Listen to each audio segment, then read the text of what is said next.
নমস্কাৰ বন্ধুসকল, মই জব কেৰিয়াৰ আছামত স্বাগতম। মোৰ চেনেলটো ছাবস্ক্ৰাইব কৰিব, লাইক কৰিব। পাব্লিকেশ্যন বোৰ্ড আছাম ৰিক্ৰুটমেণ্টৰ একাউণ্টছৰ এছিষ্টেণ্ট ড্ৰাইভাৰ পোষ্ট বহুতো ওলাইছে, আপোনালোকে এপ্লাই কৰিব পাৰিব।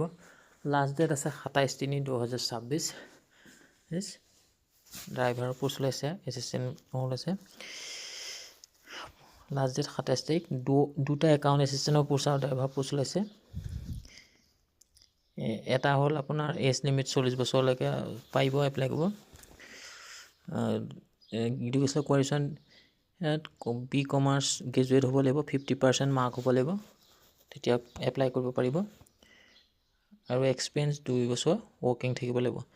প্ৰতিমাহে দৰমহা আছে 28,500 পৰা 5% এনুৱেল ইনভেষ্টমেণ্ট।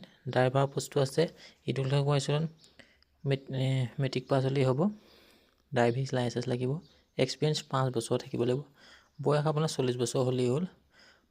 দৰমহা আছে 21,500 আৰু 5% এনুৱেল ইনভেষ্টমেণ্ট চেলাৰী হ'ব। এপ্লিকেশ্যন ফিজ 500 টকা, এছিষ্টেণ্ট একাউণ্ট এছিষ্টেণ্টৰ, আৰু ড্ৰাইভাৰৰ 200 টকা। আপোনালোকে সোনকালে এপ্লাই কৰক। Thank U.